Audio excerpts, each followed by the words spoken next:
Hello everyone, good morning, welcome back to my new vlog. কালকে তো বিয়েবাড়ি থেকে এসেছি প্রায় 2:30টার সময়। তো এখন ঘুম থেকে উঠলাম ওই 8:30টার দিকে। ফ্রেশ ট্রেশ হলাম, হয়ে আর খাওয়া দাওয়া করিনি, খেতে ইচ্ছা করছে না, তেমন একটা ভালো লাগছে না। তো এখন যাচ্ছি আঁকাতে, আমার ওই কিউ স্টুডেন্টের বাড়িতে, সেটা হচ্ছে মামের দিদির মেয়ে। তাকে এখন আঁকাতে যাচ্ছি। যাই আগে, তারপর দেখা যাবে। কি বলছিস? কোথায় যাচ্ছিস? আঁকাতে যাচ্ছি, যাবি? তুই এঁকে রাখ, কালকে নয়তো কিন্তু ব্যবস্থা হবে। যা যা দিয়েছিলাম ওগুলো সব করে রাখবি। আগের দিন কিন্তু উঠবসটা খাসনি তুই, আগের দিন HW করিস নি, উঠবসটাও খাসনি তুই, ওটা জমা রয়েছে আগেরটা। আর হচ্ছে আজকে যদি না করিস সেটা, দুটো একসাথে হবে, বুঝতে পেরেছিস? আমি আন্টি বাড়ি যাব। হ্যাঁ, আন্টি বাড়ি যাব। যদি সকালবেলা ঘুম থেকে উঠতে পারিস তাহলে সকালে এখানে বসবি, আর না উঠতে পারলে আন্টি বাড়ি। ঠিক আছে? ঠিক আছে।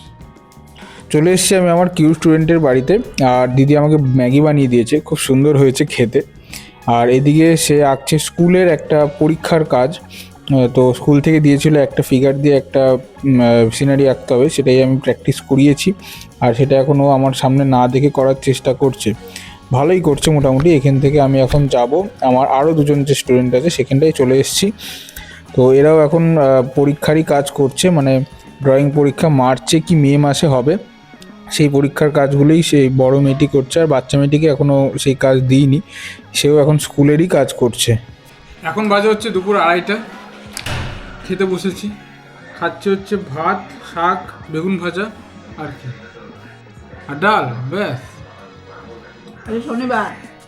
শনিবার হলো, অন্তত সোয়াবিনটা করলে। আমার নেমন্তন্ন হয়তো খেতে যাবো।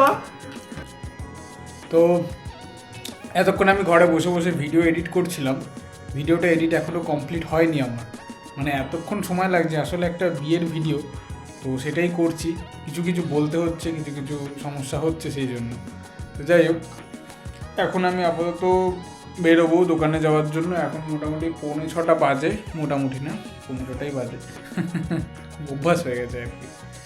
তো রেডি হই, বেরোই, 6:15 ট্রেন ধরবো, ধরে বেরিয়ে যাবো। হেঁটে হেঁটেই যাবো আজকে, সাইকেল বাইক কিছুই নেবো না। একটু হাঁটা স্বাস্থ্যের পক্ষে ভালো অবশ্যই, সেই জন্যই হেঁটে যাওয়া, আর কোনো কারণ নেই। চলে এসেছি এখন আমি দোকানে। তো দোকানে আজকে বেশ লোকজন রয়েছে, বেশ ভালোই লাগছে ব্যাপারটা। আর বাবা একটু বাইরে দিয়ে গিয়েছিলো, সেই জন্য আমি ভিতরে ঢুকে বসে আছি এখন। আর বিষয়টা হচ্ছে যে সোনার দাম যে কদিন ধরে প্রচুর পরিমাণে বাড়তেই থাকছিল। আর এখন যেহেতু মানে কমে সেটা 1,39,000 এসে দাঁড়িয়েছিল একদিনের জন্য। তো এখন ধীরে ধীরে আমার মনে হয় সোনার দামটা একটু স্টেবল হচ্ছে, মানে 50-এর মধ্যেই থাকছে।